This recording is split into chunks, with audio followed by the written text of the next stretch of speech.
अस्सलाम वालेकुम दोस्तों, मैं हूं Noorez Ali Waraich, advocate high court में आया हूं सब दोस्तों के लिए बहुत इंपॉर्टेंट टॉपिक की डिस्कशन के हवाले से।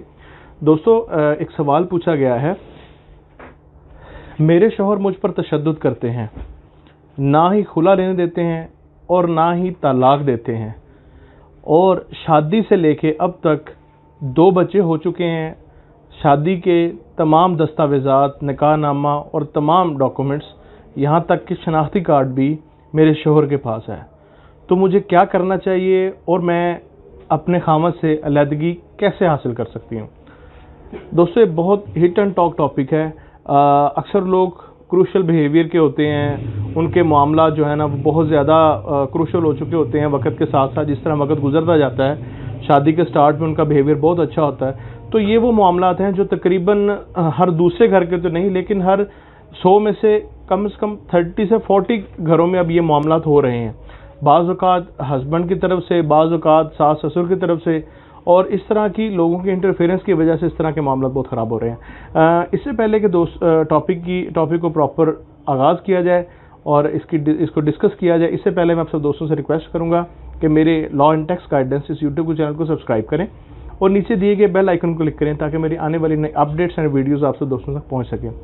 दोस्तों, ये जो टॉपिक है, जो तशद्दुद किया जाता है, कोई भी शख्स, जो माँ बाप अपने बच्चों की, बेटी की शादी करते हैं, उस वक़्त तो हालात व वाक़यात से ये पता नहीं चलता कि आने वाले वक़्त में किस तरह के मामलात होंगे, किस तरह निभा होगा।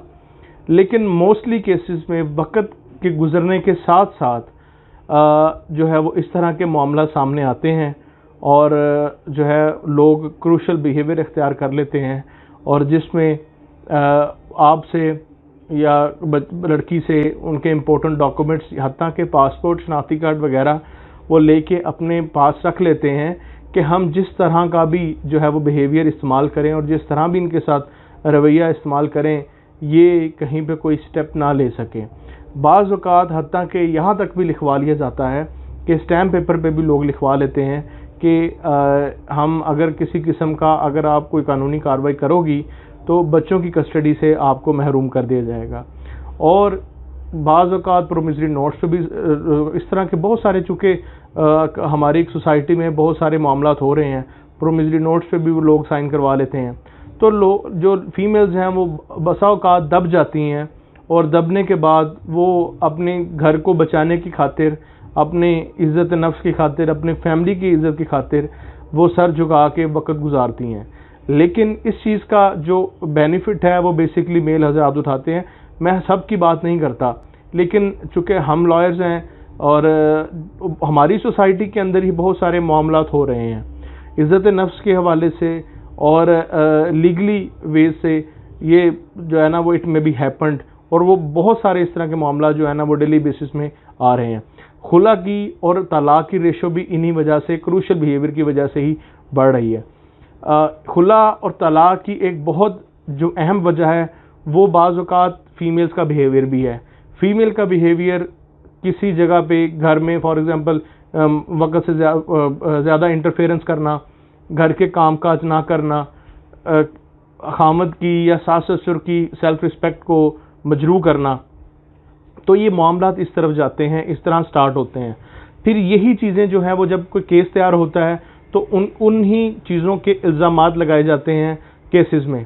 तो मुझसे तो अक्सर लोग ये भी क्वेश्चन करते हैं कि जी हमारे खिलाफ ये, हमारी वाइफ ने या हमारे हस्बैंड ने ये इल्ज़ाम लगाया है, तो इस इल्ज़ाम को मैं बयान किस तरह कर सकता हूँ, मैं उसको किस तरह झूठा साबित कर सकता हूँ। तो ये जो इल्ज़ामात हैं ये एक सेकेंडरी चीज़ हैं, ये एविडेंस हैं। बेशक जो है वो बर्डन ऑफ प्रूफ एविडेंस का जिसने लगाया है वो उस पर है, उसने बर्डन ऑफ प्रूफ जो है ना वो अपना, जिसने इल्ज़ाम लगाया वो उसने प्रूव करना ही करना है। लेकिन किसी भी सूरत जो है ना वो खुला नहीं रुकती। इसी तरह जो इनका मैटर है, डॉक्यूमेंट्स जो हैं वो होना नेसेसरी नहीं है। देखें, अगर तो फीमेल को ये पता है कि मेरा इस बंदे से निकाह हुआ है और निकाह होने की बाबत मेरे बच्चे भी हैं, मैं अब वक़्त के साथ साथ जो है ना वो मैंने वक़्त गुजारा है, वहाँ पे सिर्फ 2 विटनेसेस का होना काफ़ी है। 2 विटनेसेस हों, बच्चे साथ होंगे, एक दावा जो है वो सूट फाइल किया जाएगा, suit for dissolution of marriage on the basis of खुला, फैमिली कोर्ट में जो है वो सूट फाइल होगा, उसके बाद अदालत जनाब नोटिस के लिए और अखबार इश्तिहार के लिए अखबार इश्तिहार की पब्लिकेशन के लिए ऑर्डर फरमा देगी। ऑर्डर फरमाने के बाद जो है वो अगर तो जो हस्बैंड है वो आते हैं, कोर्ट में पेश होते हैं और रिटन स्टेटमेंट देते हैं, कंटेस्ट करते हैं केस को, तो थोड़ा सा प्रोलॉन्ग हो जाता है। लेकिन अगर फीमेल की at the stage of reconciliation, जब रिकॉन्सिलेशन का वक्त आता है, अगर वहाँ पे रिकॉन्सिलेशन नहीं होती कोर्ट में, तो अदालत जो है वो रिकॉन्सिलेशन को खारिज फरमा के फ़ौरन जो है वो ऑर्डर फरमा देती है कि खुला का ऑर्डर फरमा देती है। खुला का ऑर्डर फरमाने के बाद एविडेंस वगैरह होती है, एविडेंस होने के बाद केस डिसाइड हो जाता है। डिसाइड होने के बाद आपने उसकी अटेस्टेड कॉपी लेनी है। अटेस्टेड कॉपी लेके आपने यूनियन काउंसिल में जाके उसका इंदराज करवा देना है।